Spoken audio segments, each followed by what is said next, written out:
के दरमियान कि बुलंदियों को पहुंचे अपने कमाल के साथ, बलगल उला बे कमाल ही, बुलंदियों को पहुंचे अपने कमाल के साथ, कशफत तो जाब जमाल ही, और अंधेरों को दूर किया अपने जमाल के साथ। कैसे कैसे अंधेरे थे आपको बता दूं, आप सुन ले कैसे कैसे अंधेरे। एक दो अंधेरा बताता हूँ कि काबे का तवाफ उस वक्त भी करते थे, बाहर कपड़े पहने रहते थे, ऐसे ऐसे कपड़े पहनते थे कि दो दो नौकर उनके वो कपड़े जो है उठा के चलते थे। अक्सर देखा हुआ रामलीला के अंदर वो रावण के कपड़े जो है, अरब के अंदर रईसों का यही आलम था कि बाहर उनके कपड़े जो है वो दो दो नौकर उनके खादिम उठा के चला करते थे, लेकिन जब सहने काबा में आते तो नंगे हो जाया करते थे और काबे का तवाफ करते और ताड़ियां बजाते रहते थे। जब किसी औरत का शौहर मर जाता तो उसे कपड़े पहनने की इजाजत नहीं थी, और जब उसकी इद्दत पूरी होती तो उसे गधे पर उल्टी तरफ रुख करके बिठाया जाता और ऊंट की और मेंगने और बकरियों की मेंगने ले लेते लोग और उस औरत के ऊपर मारते चलते थे, उसकी मनुष्यत की वजह से। बलगल औलाब कमाल ही, बुलंदियों को पहुंचे अपने कमाल के साथ कि हजारों जिब्राइल उलझे हुए हैं गर्दे मंजिल में, ऐसी बुलंदी है। न जाने किस बुलंदी पर है काशाना मोहम्मद का। मिलाद सब ये पढ़े या मैं पढ़ूं, सब एक ही बात है कि न जाने किस बुलंदी पर है काशाना मोहम्मद का।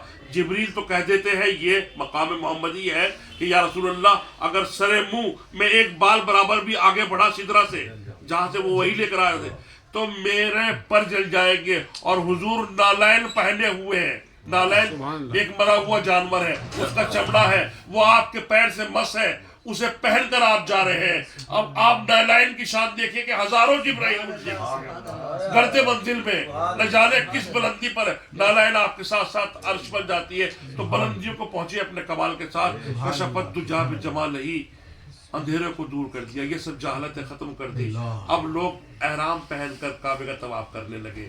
अब बल्कि ये नहीं कहते थे लब्बाइक लब्बाइक अल्लाहुम्मा लब्बाइक ला शरीका लक लब्बाइक इन्नल हम्दा वन निअमता लक वल मुल्क ला शरीका लक। अब ये कहते हुए लोग तवाफ करने लगे। अब औरत की ये बात नहीं थी, उसे इज्जत हासिल हो गई, मकाम हासिल हो गया।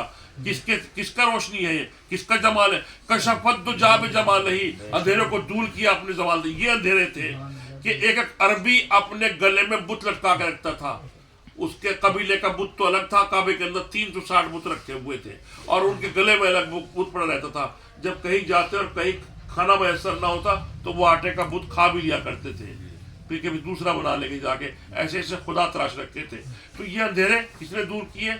शेख सादी यही फरमा रहे हैं जो पढ़ेंगे अभी, कि अंधेरों को दूर किया अपने जमाल के साथ। और फिर हसन जबी खसाल ही, कि आपकी जो खसरतें हैं, आपकी जो आदतें हैं, इसके ऊपर पूरा कुरान जो है आपकी आदत है, पूरा कुरान जो है आपकी सीरत है। 3 मिसरे जनाब शेख सादी ने लिख दिए।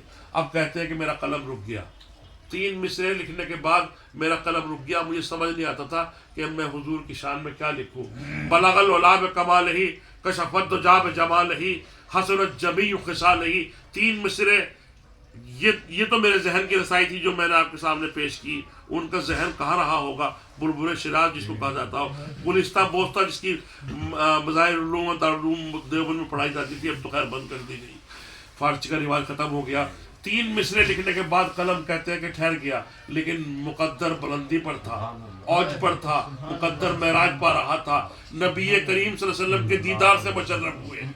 आपने फरमाया है सादी, तुमने जो हमारी शान में 3 मिसरे लिखे हैं हमें बहुत अजीज है, लेकिन तुम इसमें अब 4था मिसरा लिख दो, सल्लू अलैहि व अलैहि, दरूद आप पर और आपकी हाल पर। ये वो गुरबाई है जो पढ़ने से